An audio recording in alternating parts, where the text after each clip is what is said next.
एवढे येतील की वरून खाली सांडतील, वरून खाली सांडतील. महाराष्ट्रामध्ये एका कार्यक्रमाला खूप गर्दी होते. मी त्याचा अभ्यास केला की या कार्यक्रमाला गर्दी का होते. याचं कारण महाराष्ट्रातील 40% पोरांची लग्नच झालेली नाही. जर पोरांची लग्न झाली असती तर ती दुसऱ्याची नाचणारी बघायला गेली असती का, त्यांनी आपली नाचवली असती घरात का व्हायना, किंवा तिनं ह्याला नाचवला असता आपल्या काळात. खरं की नाही. मोठे मोठे लोक जे बाहेर वाघासारखे फिरतात ते घरी आल्यानंतर शेळीसारखे असतात. म्हणून बायको समोर चार चौकात कधी फाजीलपणा करायचा नाही.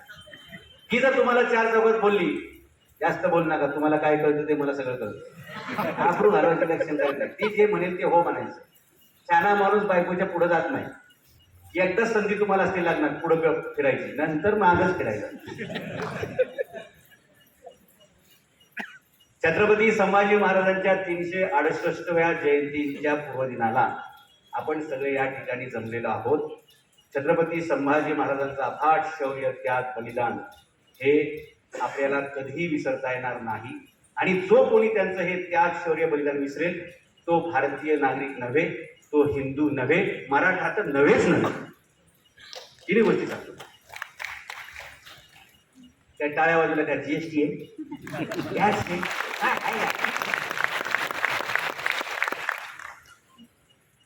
त्याच्यामुळे काय होईल माहितीये का, तुम्ही झोपलेले नाही हे सिद्ध होतं. आणि माझं काम झोपलेल्यांना जागा करणं आणि जे जागे त्यांना झोप न येऊ देणं, एवढंच माझं काम. आणि ते गेले 30 वर्ष मी करतोय. इतिहास म्हणलं की लोकांना असं वाटतं की फक्त शाळेत शिकायचा असतो, मार्गापुरता शिकायचा असतो. असं काही नसतंय.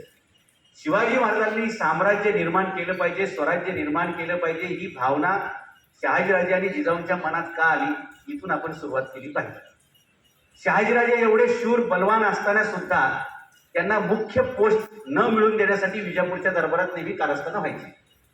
लखोजी जाधवांनी निजामशाहीसाठी भरपूर काय केलं, पण ज्यावेळी जावई आणि सासरा एकत्र येऊन मराठा साम्राज्य निर्माण करण्याची शक्यता आहे असं दिसल्याबरोबर देवगिरीच्या किल्ल्यावरती सगळ्या जाधवांना बोलवून तिथे निजामशाही त्यांची कत्तल केली. 41 जाधवांना एका दिवशी निजामशाही त्यांच्या दरबारामध्ये मारलेले. या सगळ्या गोष्टी ज्या जिजाऊंच्या मनामध्ये होत्या की आमच्या मराठ्यांकडे शौर्य आहे, पराक्रम आहे, परंतु एकता नाही. काही इकडे आहेत, काही तिकडे आहेत. आता पण तेच चाललंय ना. आता पण काय बरोबर आहे सरकार, सगळीकडे खांदा मराठ्यांचाच आहे, पण झेंडा कोणाचा आहे, झेंडा कोणाचा आहे. हीच परिस्थिती त्यावेळी पण होती. आदिलशाही, फरीदशाही, बरीदशाही, निजामशाही अशा 5 शाह्या महाराष्ट्रात काम करत होत्या. महाराष्ट्रात आणि भारतामध्ये आपलं स्वतःचं काय, हे ज्यावेळी जिजाऊंच्या मनामध्ये सातत्याने यायला लागले त्यावेळी त्यांनी विचार केला की आपण हे स्वतःचं साम्राज्य निर्माण केलं पाहिजे. आणि त्यासाठी त्यांनी ठरवून बरं का दोघांनी मिळून 2 राज्यांचा कारभार सुरू केलेला आहे. शहाजीराजे बेंगलोरला लावून आपल्या मोठ्या मुलाच्या सोबतीनं बेंगलोरमधून स्वराज्य निर्माण करायचा प्रयत्न करतायत. आणि शिवाजी महाराजांना पुण्याला पाठवून जिजाऊंच्या मदतीनं पुण्यातून दुसरा प्रयोग करतायत. म्हणजे एक तरी प्रयोग यशस्वी झाला पाहिजे, इकडे किंवा तिकडे. आता महाराष्ट्रात आहे की नाही, लोक लगेच इकडे लगेच तिकडे, जिकडे हवा तिकडे जावा. शहाजीराजांसाठी अवघड काम होतं. 2 प्रदेशामधून 2 आघाड्या सुरू केलेल्या आहेत. संभाजी महाराजांचं काम तिकडे जोरात चाललेलं असताना कनकगिरीचा प्रसंग घडला. अफजल खानाने त्यांना म्हणजे शत्रूवर तोफगोळा टाकायच्या वेळी यांच्यावर टाकला आणि त्यांना तिथं ठार मारलं. म्हणजे ती आघाडी कमजोर झाली. मग शिवाजी महाराजांची आघाडी एकमेव आघाडी शिल्लक आहे आणि तिथे फोकस करायचं काम सुरू केलेलं आहे. पण एखाद्या मुलाला घडवायचं म्हणल्यानंतर त्याचं कोचिंग तेवढं मस्त पाहिजे, जोरात पाहिजे. आणि म्हणून शिवाजी महाराजांना शहाजीराजांनी 5 वर्ष आपल्या सोबत ठेवलेले बँगलोरला. मुलं घडवण्याची सगळ्यात उत्तम पद्धत म्हणजे पालकांनी त्यांच्या सोबत असलं पाहिजे. आज मुलं घडवण्यासाठी अडचण काय येते, आजी आजोबा गावाला आणि मुलं शहरामध्ये आहेत. आजी आजोबांचा अनुभव ह्या नातवंडांना मिळत नाही आणि त्याच्यामुळे ती नातवंड आयुष्यामध्ये जास्त काय पुढे जात नाही. खरं तर ह्या ज्ञानाचा वारसा त्या मुलांना ऑटोमॅटिक मिळण्याची निसर्गाने केलेली व्यवस्था म्हणजे आजी आणि आजोबा. ज्यांना ज्यांना वाटतं आपली मुलं मोठी व्हावी त्यांनी आपल्या मुलांना आजी आजोबाच्या सोबत ठेवलं पाहिजे. ही फक्त भारतीय संस्कृतीचा भाग नाही, तर ही एक ज्ञानाची परंपरा पुढे जाण्याची पण एक पद्धत आहे. मग हे शिवाजी महाराजांना घडवण्यासाठी 5 वर्ष बँगलोरला घेऊन गेल्यानंतर शिवाजी महाराजांची जडणघडण हा महत्वाचा विषय. आपल्याला शिवाजी महाराज म्हणले की फक्त लढाया, ढाल, तलवार आणि सांगली मिरजमध्ये तर शाहिस्ते खान, अफजल खान याच्याशिवाय भाषण होऊच शकत नाही, अशी परिस्थिती आहे. खरं तर ह्या 2-4 प्रसंग म्हणजे शिवाजी महाराज आहेत का? शिवाजी महाराजांनी शाहिस्ते खानावर छापा टाकण्यासाठी 3-3 वर्षाचं प्लॅनिंग केलेलं आहे. ह्याचा आपण विचार केला पाहिजे. अफजल खान चालून आल्यानंतर त्याचा फडशा कसा पाडायचा याच्यावर 4 महिने प्लॅनिंग झालेले. म्हणजेच काय की जेवढं तुम्ही प्लॅनिंगला वेळ घेता तेवढं मोठा यशाचा पल्ला तुम्हाला गाठता येतो. आज आमच्या मुलांना प्लॅनिंगला वेळ द्यायला वेळच नाहीये. त्यांना फक्त एकच प्लॅनिंग जमतंय, पुढे ढकला, पुढे ढकला आणि पुढे ढकला. कळलं का मला काय म्हणायचे? त्याला फॅमिली प्लॅनिंग म्हणतात. एक मूळ घडवण्याची एक मोठी प्रक्रिया असते. त्यानुसार शहाजीराजांनी शिवाजी महाराजांना बँगलोरला घेऊन गेलेले आणि त्यांना स्वतंत्र राज्य निर्माण करण्यासाठी जे काही शिकवायचंय ते शिकवलेलं आहे. आणि ते शिक्षण पूर्ण केल्यानंतर त्यांना एक पदवी दिली आणि ती पदवी दिल्यानंतर त्यांना 5 गोष्टी सोबत देऊन पुण्याला रवाना केलेला आहे. या 5 गोष्टी काय होत्या? राज्य निर्माण करण्यासाठी हे सगळं लागतं. आपल्याला असं वाटतं की अष्टप्रधान मंडळ हे शिवाजी महाराजांचा राजाभिषेक झाला त्यावेळेची संकल्पना आहे. नाही, शिवाजी महाराज 12व्या वर्षी ज्यावेळी पुण्याला चालले, बँगलोरवरून निघाले, त्यावेळी त्यांच्याकडे अष्टप्रधान मंडळ आहे.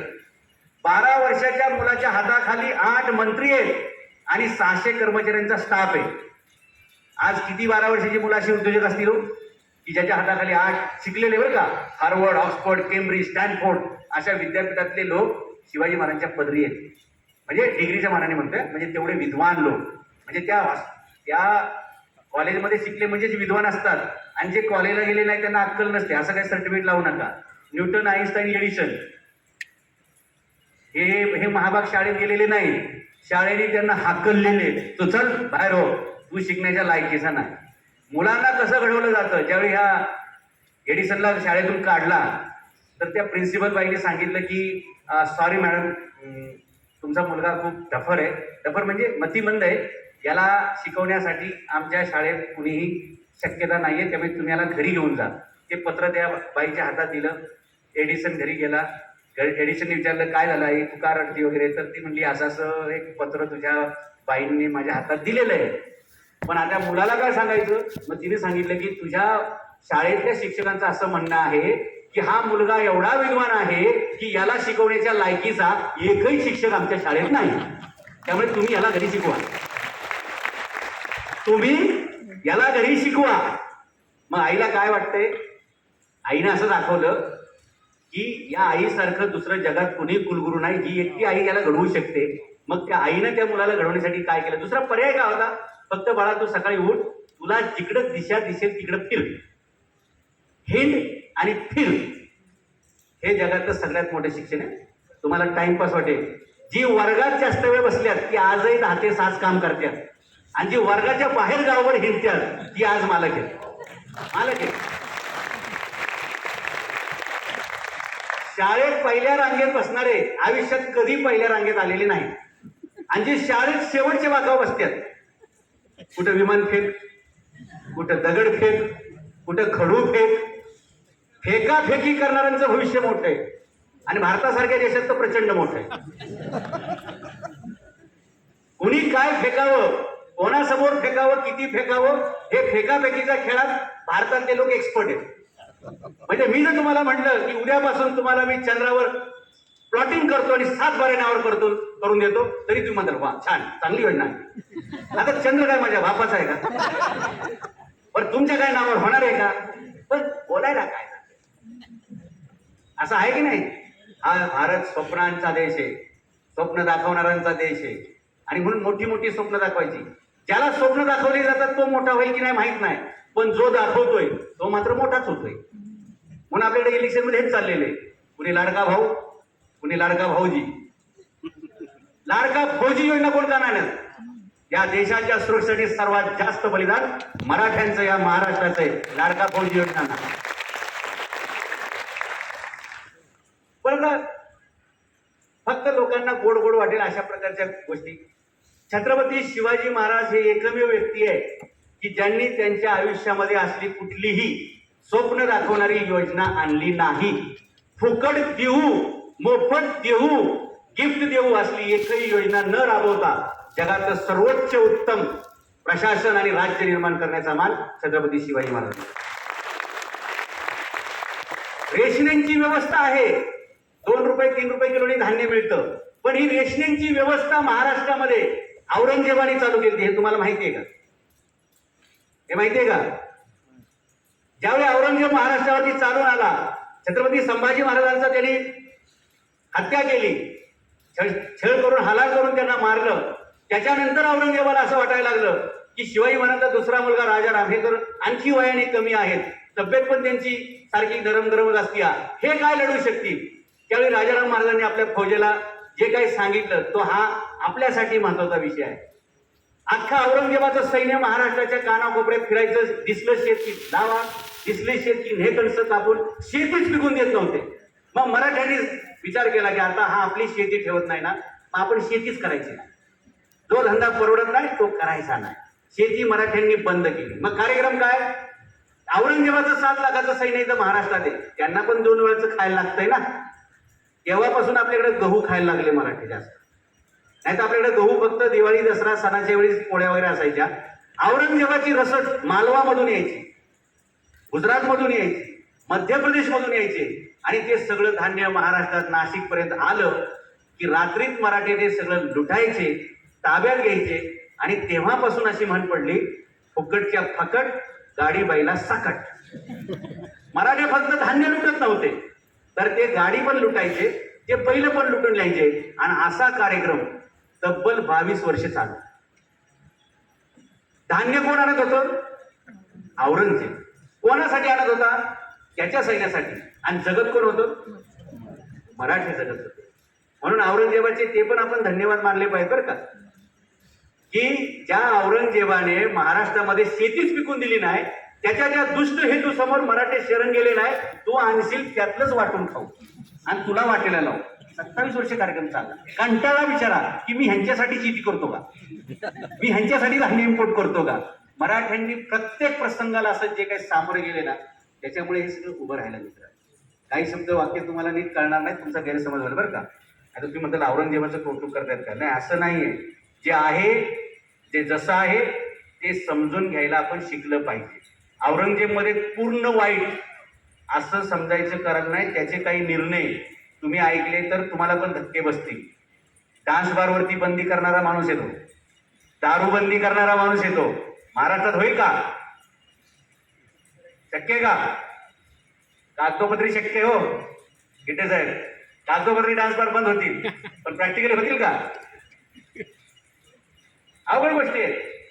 त्यामुळे ज्याच्याकडे जे जे चांगलं ते आपण घ्यायला शिकलं पाहिजे. आणि कोणताही इतिहास समजून घेताना जात, धर्म, पक्ष, पार्टी, प्रांत, भाषा याच्या पुढे जाऊन जे वास्तव आहे ते आम्ही नेहमी स्वीकारलं पाहिजे. शिवाजी महाराजांना घडवायचंय, त्यासाठी त्यांना शिक्षण दिलेलं आहे, त्यांना पदवी दिलेली आहे. जर आपल्या मुलाला डॉक्टर करायचे तर काय शिकवायला लागेल? MBBS करावं लागेल. जर आपल्या मुलाला इंजिनियर करायचे काय शिकवायला लागेल? इंजिनिअरिंग करावं लागेल. जर त्याला शिक्षक करायचंय तर DED BED ची डिग्री द्यावी लागेल. तसं राजा होण्याचा पण कोर्स असतो, पण तो आईबापाला माहीत पाहिजे. ज्यांच्या पालकांना माहीत पडतं नीट कसं असतंय, JEE कसं असतंय, UPSC MPSC कसं असतंय, ते आपल्या मुलाला कसं घडवतात. तसं शिवाजी महाराजांना राजा घडवण्यासाठी आई वडिलांनी एक कोर्स त्यांना दिला. 38 विषय त्यांना शिकवले. पहिले 11 विषय बुद्धीशी संबंधित आहेत. बुद्धी कशी वाढवायची, आणि त्या 11 विषयांचं 2-4 शब्दात तुम्हाला सांगता येईल. त्या 11 विषयाचं कन्क्लुजन: शक्तीपेक्षा युक्ती श्रेष्ठ. सगळीच कामं हाताने करायची नाही, डोक्यानेच कार्यक्रम करायचा असतो. आणि डोक्यात जर तुमच्या परफेक्ट आयडिया असेल ना, तुम्ही भल्याला कंट्रोलमध्ये आणू शकता. 11 विषय बौद्धिक, 14 विषय फिजिकल फिटनेस. कारण राजा व्हायचं तर तुम्हाला फिजिकली फिट पाहिजे. फक्त तुमच्याकडे सैन्य म्हणून तुम्ही राजा होऊ शकत नाही. प्रसंगी तुम्हाला सुद्धा 1 to 1 लढावं लागेल. शिवाजी महाराजांच्या आयुष्यातली 1 to 1 लढाईचा एकच इतिहास आहे, पण तो इतिहास अख्ख्या इतिहासाला भारी पडेल असा इतिहास आहे. प्रतापगडचं युद्ध. तुम्ही लंडनला कधी गेले? तुमच्याकडे किती लोकांकडे पासपोर्ट आहे? हात वर करा बरं. पासपोर्ट आहे.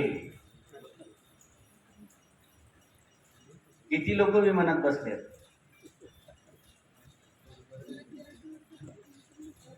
आता आपण महाराष्ट्रातली रेशन कार्ड योजना बंद करूया आणि पासपोर्ट योजना सुरू केली पाहिजे. पासपोर्ट पाहिजे प्रत्येकाच्या हातामध्ये.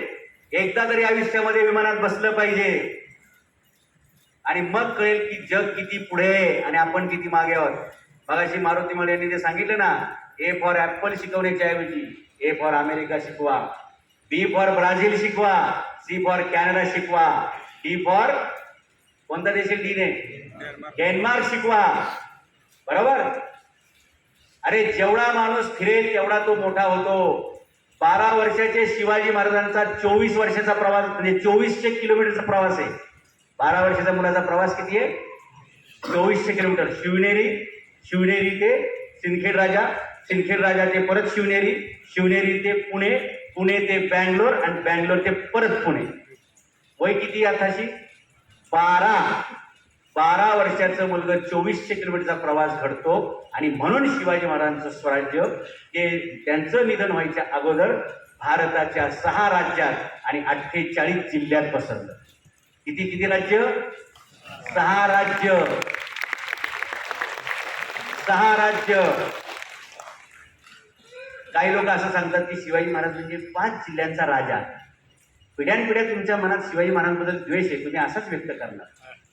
मला डिटेल सांगायला लावू नका, हे कोण म्हणतात काय म्हणतात. जो व्यक्ती असं बोलला की शिवाजी महाराज म्हणजे 5 जिल्ह्याचा राजा, त्याच्या भावाने त्याला घरात जाऊन ठोकला. नाव घ्यायची मला गरज नाही. सख्या भावाने त्याला गोळ्या घातल्या. या दारा आहेत को. म्हणून शिवाजी महाराजांबद्दल बोलताना जीभ घसरता कामा नये आणि बरळता कामा नये. जर बरळलं तर कोर्टात सुद्धा कशी लोक मारतात पोलिसांव्यतिरिक्त. हे कोल्हापूर कोर्टात बघितलेले त्या कोरटकरनी वकिलांनीच मुस काढलं त्याला. आमच्या शिवाजीराजांबद्दल असं बोलतोय. अहो ही भावना प्रत्येकाच्या मनात का अशामुळे आहे की शिवाजी महाराजांनी सगळ्यांसाठी केलेले आहे. शिवाजी महाराजांनी कधीच कोणाची जात आणि धर्म विचारला नाही. ज्याची ज्याची गुणवत्ता त्याला जवळ केलेले. तुम्हाला एक उदाहरण मी सांगेन. जात हा फॅक्टर शिवाजी महाराजांकडे नाही, गुणवत्ता हा फॅक्टर आहे. आणि ज्या दिवशी आपण गुणवत्तेवरती उतरू ना, त्या दिवशी हा महाराष्ट्र एकटा अमेरिकेला भारी पडेल. एवढ्या पुढे आपण जाऊ शकतो. कशाला लोकांची जात विचारतात? काम विचारलं पाहिजे ना. शिवाजी महाराजांनी ज्याला ज्याला भरती केलं त्याला फक्त एकच विचारलं, तुला हे जमेल का? तू करशील का? आगरी तुम्हाला सांगतो, जगाला जी माणसं हेरता येत नाहीत ती शिवाजी महाराज हेरत होते. त्या कोकणच्या बंदरावरती सिद्धीच्या लोकांनी, काही कोकणातले लोक आपले म्हणजे दस्त केले म्हणजे कैद केले आणि त्यांना आफ्रिकेत नेऊन विकण्यासाठी पकडले होते. म्हणजे भारतात येऊन आफ्रिकेचे लोक काय धंदा करत होते? Human trafficking. की इथले लोक पकडायचे किनाऱ्यावरचे, छापा टाकायचा, बायका मुलं पोरं म्हातारे जे भेटतील त्यांना आफ्रिकेमध्ये नेऊन विकायचे. शिवाजी महाराज जगातला पहिला माणूस मित्रांनो, राजा, की ज्यांनी माणसाच्या व्यापारावरती बंदी घातलेली आहे आणि माणसाला माणूस म्हणून जगण्याचा अधिकार. त्यांच्या 10च्या कलमांमध्ये याच्या नोंदी आहे की माझ्या महाराष्ट्रातील कोणत्याही जातीच्या कोणत्याही माणसाला तुम्हाला गुलाम म्हणून विकत घेता येणार नाही आणि त्याला गुलाम म्हणून विकता येणार नाही. कारण महाराजांनी जात बघितली की अमुक जातीच्या लोकांना फक्त पकडू नका आणि अमुक जातीच्या लोकांना पकडा. असं केलं का? माणूस म्हणून सर्वांना समान वागणूक शिवाजी महाराजांनी दिली आहे. असाच एक माणूस ज्याला कैद केला, पोत्यात घातला होता आणि काही लोकांना सिद्धीनं कैद केले आणि ते राजापूरच्या बंदरात येऊन तिथून ते आफ्रिकेकडे ती जहाजं जाणार असं मराठा आरमारातल्या लोकांना कळल्याबरोबर मराठ्यांनी ताबडतोब आपली जहाजं तिकडे पाठवली आणि ते सगळ्या जहाजामध्ये असणाऱ्या लोकांना कैदेतून मुक्त केलं. आणि शिवाजी महाराजांच्या अधिकाऱ्यांनी सांगितलं की हे कोण कोण लोक मुक्त झाले त्यांचे आधार कार्ड तपासा, त्यांचे पत्ते काय बघा. अशी यादी तिथल्या एका माणसाला बनवायला लावली. ती यादी बनवली. त्या माणसाने एवढ्या सुंदर अक्षरात नावं लिहिली आणि ती नावांची यादी शिवाजी महाराजांकडे गेली आणि शिवाजी महाराजांनी विचारलं, ही नावं कुणी लिहिली? हे एवढं मोत्यासारखं अक्षर कोणाचं? महाराजांनी माहिती विचारली. त्या माणसाची माहिती घेतली, त्याला बोलून घेतलं आणि म्हणले तुमचं अक्षर एवढं सुंदर आहे की आजपासून तुम्हाला मी माझा PA म्हणून अपॉइंट करतो, बाळाजी अवजी चिटणीस.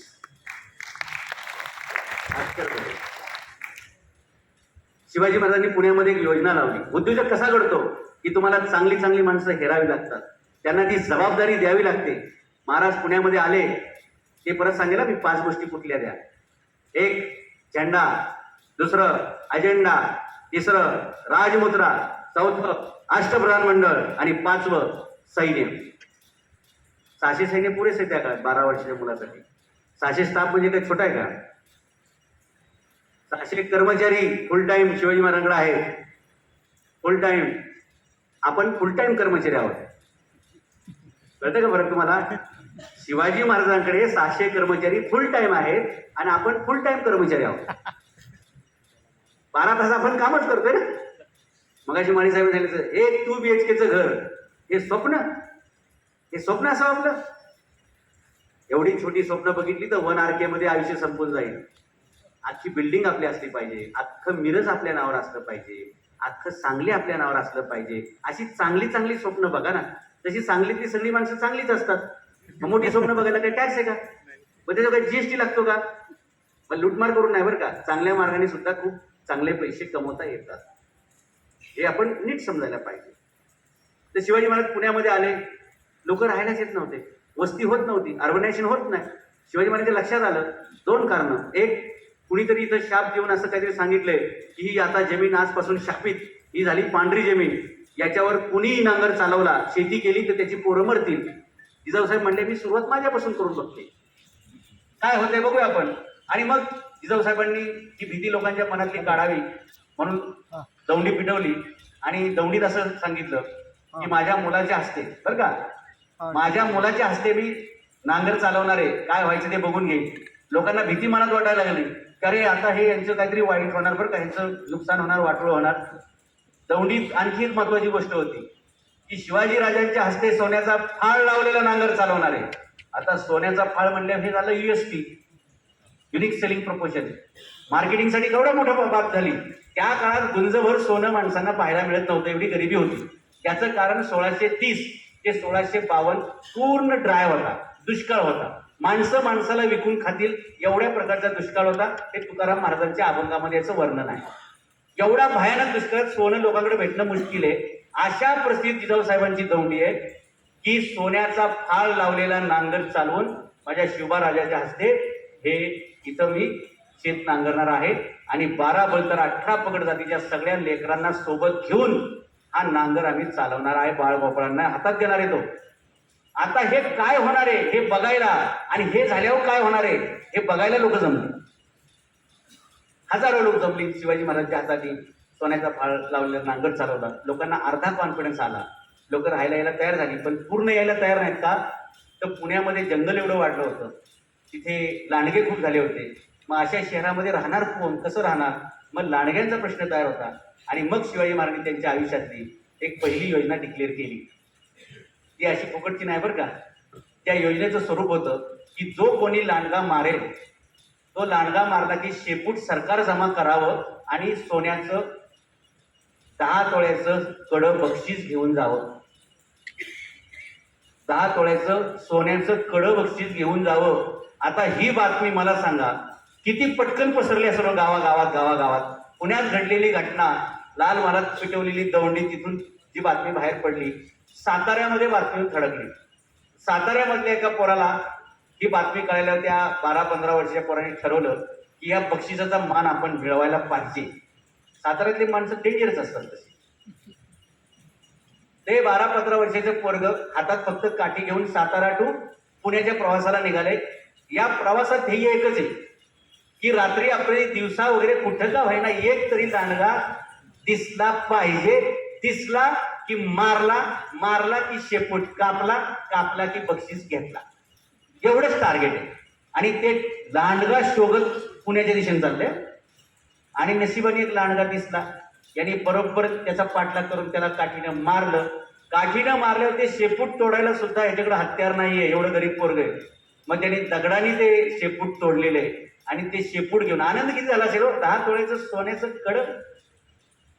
इथं 1 तोळा म्हटलं तरी माणसं जीव घ्यायला तयार आहेत, जीव द्यायला तयार आहेत. बघा तुम्ही ते एवढ्या जेलमध्ये असणारे पोरांना विचारा तुला किती पैसे मिळाले एखाद्याची मारामारी करायला, किती पैसे असतात? 50-60 हजार रुपयात लोक खून पडायला लागले. हल्ली तर माझ्याकडे रागाने बघितलं म्हणून लोक खून पाडायला लागले, मला असं का बघितलं म्हणून मारामाऱ्या करतात. छोट्या छोट्या गोष्टीनं गाडीला गाडी घासली म्हणून लोक खून करायला लागले. एवढा जीव स्वस्त झालाय का लोकांचा? हे का असं वागतायत लोक? त्यांना त्यांच्या आयुष्याची किंमत नाही, त्यामुळे दुसऱ्याच्या आयुष्याची किंमत नाही. पैसे कमवणारा माणूस कधी मारामारी करेल का? तो उलटा सेटल करून टाकेल विषय. त्याची चूक नसेल तरी तो म्हणेल काय, हे बाबा माझं चुकलं, तू शहाणा आहेस, तू पुढे जा.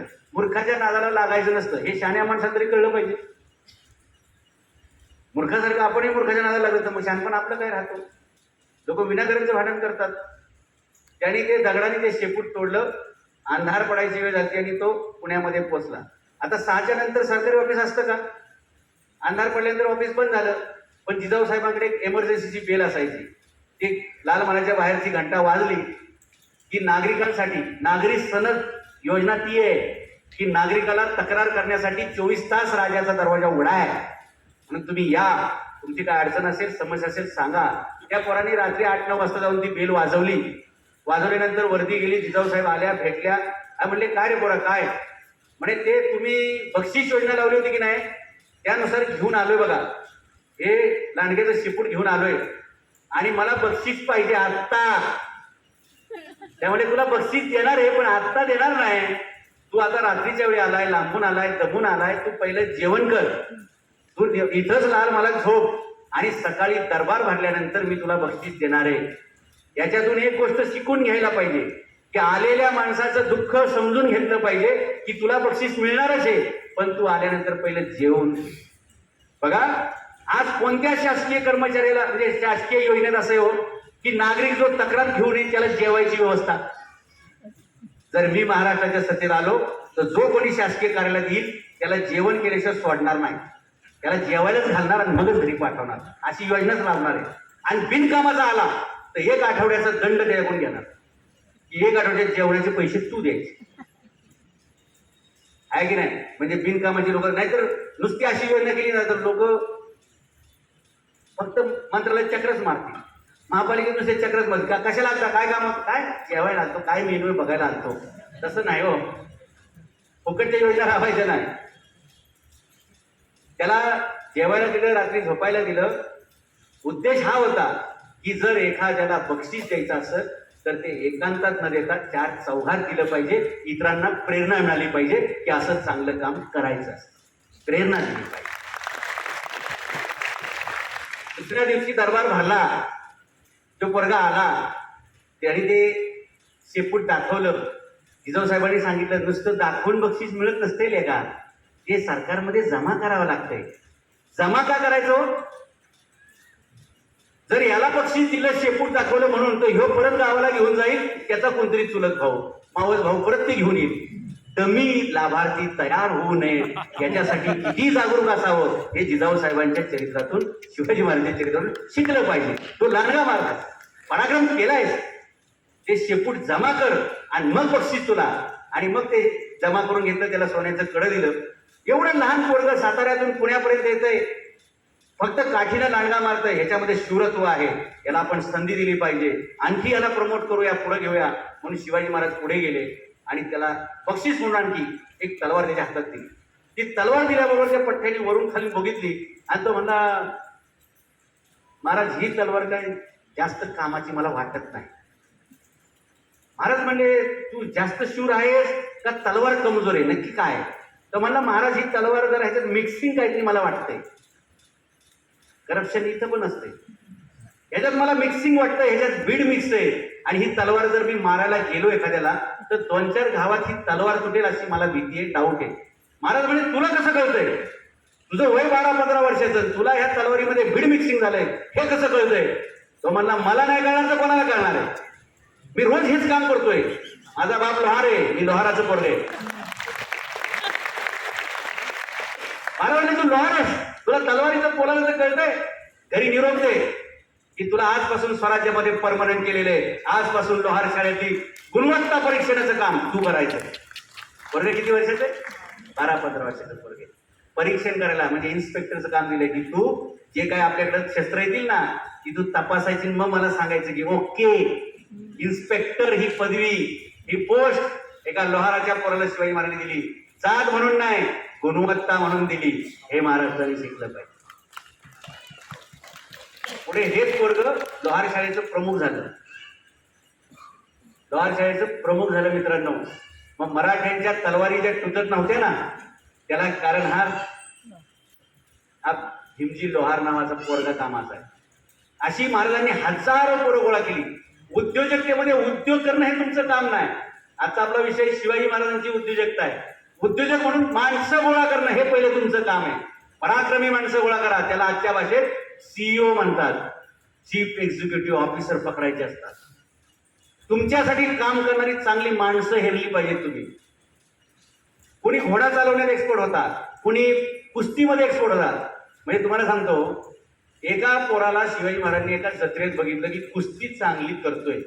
आता ही कुस्ती चांगली करतोय म्हणल्यावर शिवाजी महाराजांनी त्याला जवळ केला आणि म्हणले, तुला कधीतरी मी चांगलं काम देणार आहे, आजपासून सरकारमध्ये तू भरती, तुझा पगार चालू. माझं काम काय? ते म्हणजे काय नाही, फक्त तू तुझं प्रॅक्टिस रोज करत राहायचं, जे काय असेल ते. बरोबर. आता या पैलवानाला काम कधी दिलं शिवाजी महाराज माहितीये का? 10 नोव्हेंबर 1659. काम काय होतं फक्त की जर मी अफजल खानाला ज्यावेळी भेटायला जाईल त्यावेळी माझं मुंडकं जर असतं त्यांनी बगले दाबलं तर तुझं काम फक्त एकच, येऊन त्याचा हात फक्त वर उचलायचा, बाकी त्याला वर उचलायचं मी काम करतो. मग माझा कारण तू तिथे यायचं. त्याचं नाव संभाजी गावची कोंढाळ. कुठे भेटली पोरं?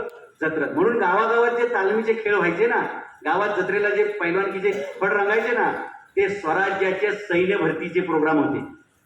ती चांगली चांगली पोरं हेरायची, त्यांना जबाबदारी द्यायची.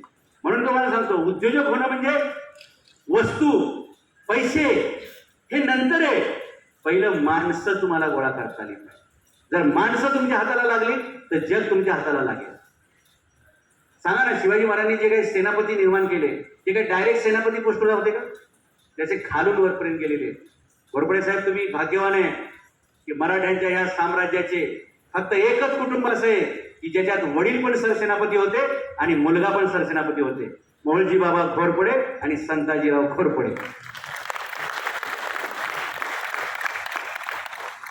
हे नातं म्हणून नव्हतं, ही ओळख म्हणून नव्हतं, हे कर्तृत्वाचं फल होतं. शिवाजी महाराजांच्या अष्टप्रधान म्हणत एक तरी जाधव आहे का? एक तरी भोसले आहे का? शिवाजी महाराजांना वशिला शब्द कधीच आवडत नव्हता. वशिला शब्द त्यांनी जवळ कधीच केला नाही. वशिला शब्दाचा सोपा अर्थ असा आहे, वय नसताना. व म्हणजे वय नसताना, शी म्हणजे शिक्षण नसताना, आणि ला म्हणजे लायकी नसताना शिवाजी महाराजांनी कोणालाही जवळ केलेलं नाही. काय वशिला हा आहे ना, वयात नसेल तरी वयात बसवा, शिक्षण नसेल तरी शिक्षणात बसवा, लायक नसेल तरी त्याला लायक दाखवा, ह्यालाच तर वशिला म्हणतात ना. दुसरं काय? भ्रष्टाचार म्हणजे काय असतं? योग्य माणसाला संधी नाकारणं आणि अयोग्य माणसाला संधी देणं. आणि शिवाजी महाराजांचं स्वराज्य म्हणजे काय? शून्य भ्रष्टाचार, 100% प्रगती, ह्याला म्हणतात स्वराज्य. 0% प्रगती. कुणी नातेवाईक म्हणून शिफारस चालणार नाही, कुणी गावचा म्हणून शिफारस चालणार नाही, कुणी मित्र म्हणून शिफारस चालणार नाही. शिवाजी महाराजांनी निर्माण केलेला प्रत्येक योद्धा, प्रत्येक मंत्री, प्रत्येक अधिकारी हा तळातून आलेला आहे, अनुभवातून आलेला आहे. 12 बोलतर 18 पगड जातीचे लोक जे शिवाजी महाराजांनी गोळा केले ना, ते फक्त गुणवत्ता ह्या फॅक्टरवरती केलेले आहेत. आणि शिवाजी महाराजांची उद्योजकता हीच जर आपण समजून घेतली तर या महाराष्ट्रामध्ये कोणीही सरकारी योजनेवर अवलंबून राहणार नाही. किंवा स्वतःच एक सरकार बनेल, एवढी ताकद त्या उद्योजकतेमध्ये असते मित्रांनो. शिवाजी महाराजांनी स्वराज्य निर्माण केलं म्हणजे काय? त्याचे 3 लेअर आहेत मित्रांनो, ते नीट समजून घ्यायला पाहिजे. पहिल्या लेअरमध्ये शिवाजी महाराजांचं शिक्षण आहे, आणि ते शिक्षण झाल्यानंतर ते पुण्याला आल्यानंतर 3 वर्ष त्यांनी प्रॅक्टिकल केलेले आहे. वयवर्ष 12 ते वयवर्ष 15 त्यांनी फील्डवरती फिरून लोकांची दुःख, लोकांच्या अडचणी, लोकांच्या समस्या समजून घेतलेल्या आहेत. जर तुम्हाला उत्तर शोधायचं असेल तर प्रश्न नीट कळला पाहिजे. शिवाजी महाराज लोकांच्या वाड्यावर जात होते, वस्तीवर जात होते, तांड्यावर जात होते. लोकांना याचं आश्चर्य वाटायचं की ज्याच्या बापाकडे पुणे, सुपे, चाकण, बारामती, इंदापूर, तिकडं कंदरपी, तिकडं बेंगलोर, अशा एवढ्या मोठमोठ्या जागीर आहेत, त्या एवढ्या मोठ्या बापाचा मुलगा आपल्या गावात येतो, आपल्या वाडीवर येतो, आपल्या वस्तीवर येतो. हे 3 वर्ष शिवाजी महाराजांनी 12 मावळमध्ये केलं. याचा फायदा काय माहिती का महाराजांना? चांगली चांगली माणसं त्यांना ओळखता आली, आणि दुसरी सह्याद्रीच्या दऱ्याखोऱ्यातल्या रांगांची त्यांना चांगली ओळख झाली. ज्याला भूगोल नीट कळेल तो इतिहास घडवू शकतो.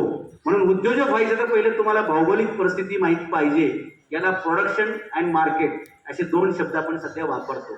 एक तर प्रोडक्शन सेंटर जवळ पाहिजे किंवा मार्केट सेंटर जवळ पाहिजे. शिवाजी महाराजांनी सह्याद्री का निवडला? तर सह्याद्रीला नॅचरल प्रोटेक्शन भरपूर आहे. या सह्याद्रीच्या दऱ्याखोऱ्यांमध्ये निजामशाह, आदिलशाह, मोगल चालू शकत नाहीत. तिथे आपण स्वराज्य निर्माण केलं पाहिजे. म्हणून शिवाजी महाराजांनी पहिलं पुरंदरपासून सुरुवात केलं, मग राजगडला राजधानी केली आणि तिथून स्वराज्य निर्माण करताना पहिलं प्रोडक्शन. प्रोडक्शन म्हणजे काय? शिवाजी महाराजांनी पहिले निवडक 4-5 किल्ले ताब्यात घेतले, पण ते घेतण्याच्या अगोदर 3 वर्ष काय केले त्यांनी? 12 माळोमध्ये सगळीकडे फिरलेले आहेत. लोकांना बी दिलंय, बैल दिलाय, बारदाना दिलाय, विहिरी काढून दिल्यात, तलाव काढून दिल्यात, पाण्याची व्यवस्था केली आहे, शेतीची व्यवस्था केली आहे. तुमचं धान्य कोणी पळवून नेणार नाही याची सुरक्षा दिलेली आहे. खेड, शिवापूर, आळंदे आणि आणखी एक तळे, असे 3 लष्करी तळ तयार केले फक्त ह्या बाजारपेठांच्या संरक्षणासाठी. कारण जे पिकवले ते सुरक्षित पण पाहिजे ना. आणि मग हे 3 लष्करी तळ, त्याच्या बाजूला 3 बाजारपेठा, एक खेड शिवापूर, दुसरं पेठ संभापूर आणि तिसरं पेठ जिजापूर. शिवाजी महाराज कशात उभे राहतात? तर बाजारपेठ त्यांनी उभी केलेली आहे.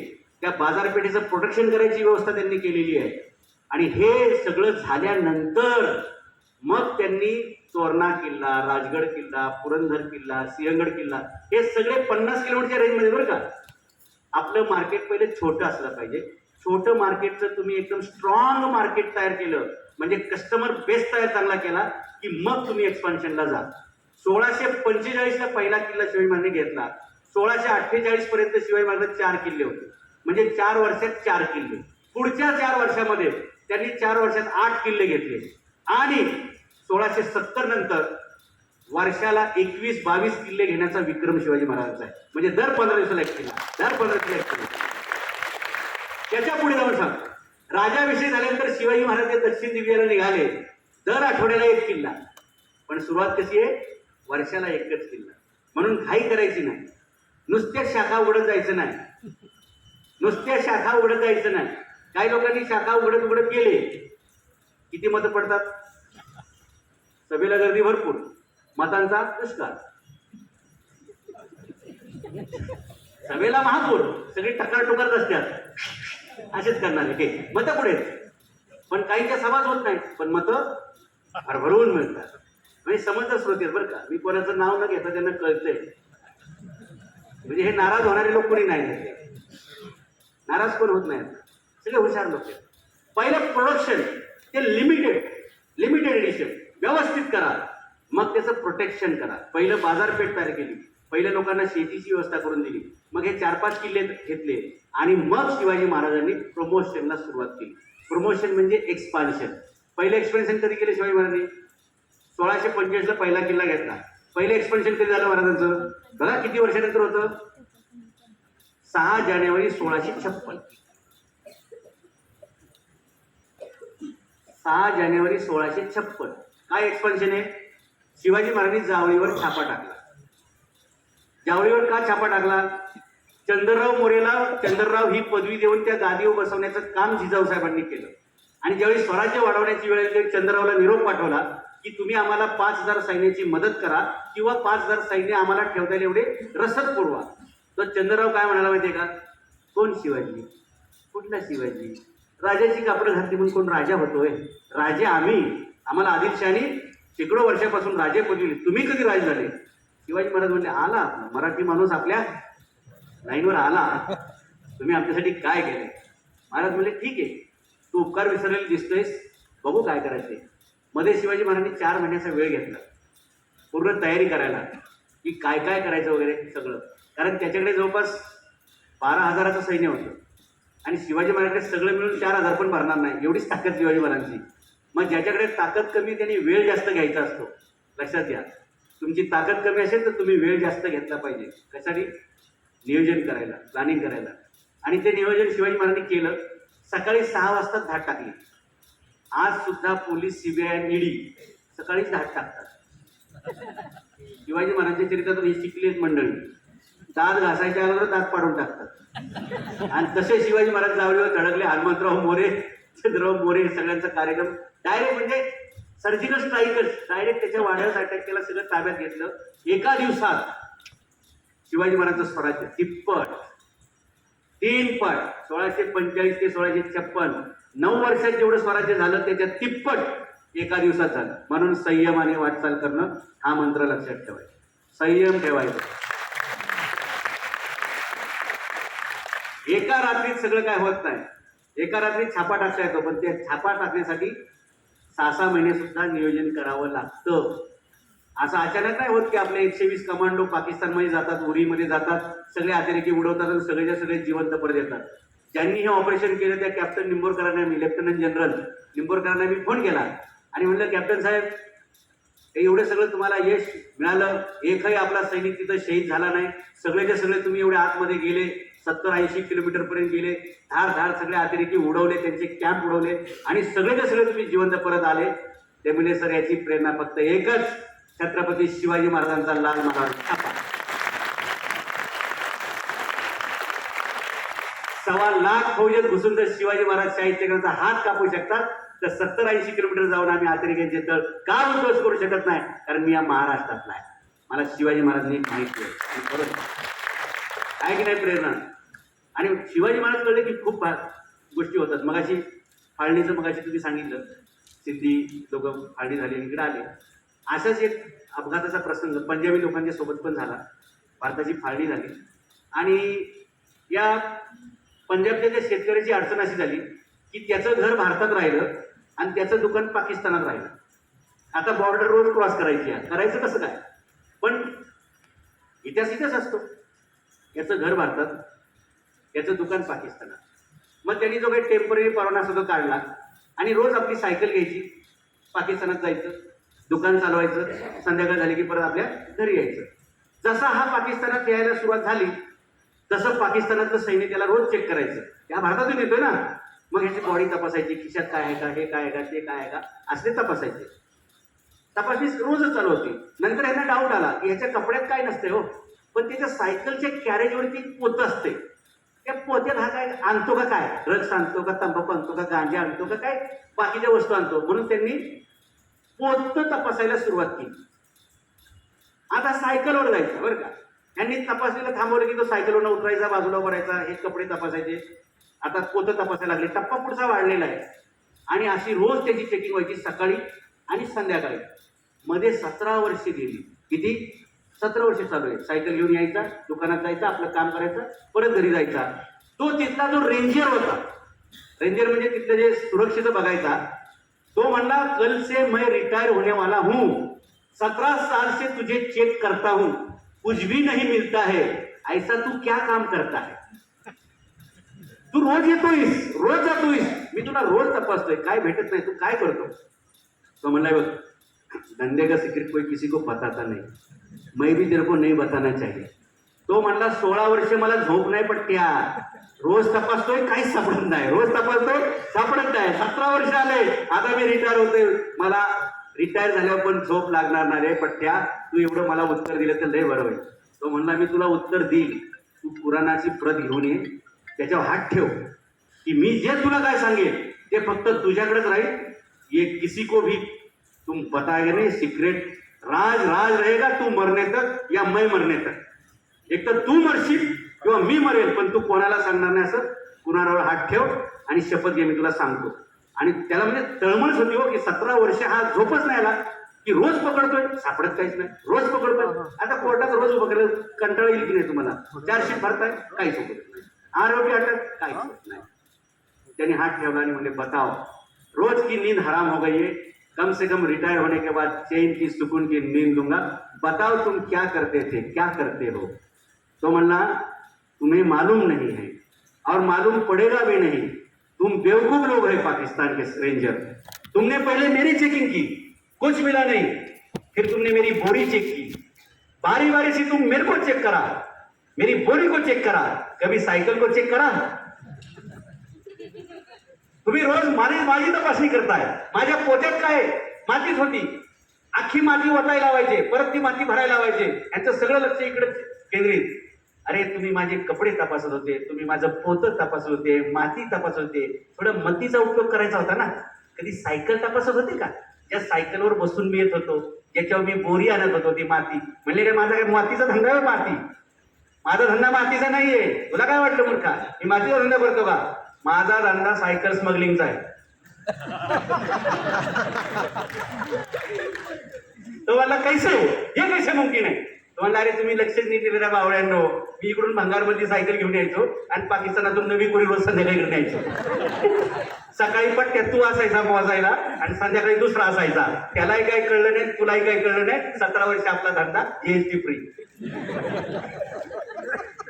आता पुढची स्टोरी, आता हे महत्वाचं आहे. तो म्हणला ये सारा नॉलेज तेरे को कहां से मिला? तुला हे सगळं ज्ञान कुठून मिळालं की भारत पाकिस्तानची फाळणी झाली आहे, रोज तपासणी होणार आहे, तरी सुद्धा तू सापडत नाही. जुनी सायकल घेऊन येतोयस आणि पाकिस्तान मधून नवीन सायकल घेऊन जातोयस. आणि त्याची श्रीमंती वाढत चालली होती बरं का, म्हणून त्याला टेन्शन वाढत होतं की ऐसा क्या धंदा करता, इसका पैसा बढ़ते जा रहा है, बढ़ते जा रहा है. पण सकाळचा माणूस तपासणारा वेगळा असायचा, संध्याकाळचा तपासणारा वेगळा असायचा. तो म्हणला ये सब तेरे को कहां से मालूम पड़ा? तो म्हणला ये सब मुझे आगरा से मालूम पड़ा. कुछ मराठे यहाँ से जा रहे थे, लोगों ने पूछा कैसे कैसे क्या क्या हुआ, उन्होंने कुछ बताया, मेरे पुरखों ने सुना, वही मेरे पुरखों ने मुझे बताया और मैंने उतना ही किया. क्या किया? शिवाजी महाराजांची आग्र्यातून सुटका. काय झालं? पोलाद खान पहिला शिवाजी महाराजांना जे माणसं पेटारे घेऊन येत होते ती माणसं तपासत होता पोलाद खान. पुढच्या टप्प्यात काय झालं? तो पेटारे तपासत होता. आणि झालं काय? हे पेटारे आणि ती माणसं तपासण्याच्या चक्करमध्ये शिवाजी महाराज कधी निघून गेले कळलंच नाही. 17 वर्षे हा पाकिस्तानी रेंजर सायकल तपासतोय, माणूस तपासतोय, पोत तपासते. पोत त्याच्यासाठी ठेवलं होतं की ह्याचं लक्ष सायकलकडे जाता त्या पिशवीत गेलं पाहिजे आणि ते पोत तपासायचं, माती तपासायचं. बिचार सायकलवर लक्ष नाही. त्याला वाटते साधी भंगारची सायकल, आता चालत कसा येईल माणूस, कुणी सायकलवर येते असं त्याला वाटायचं.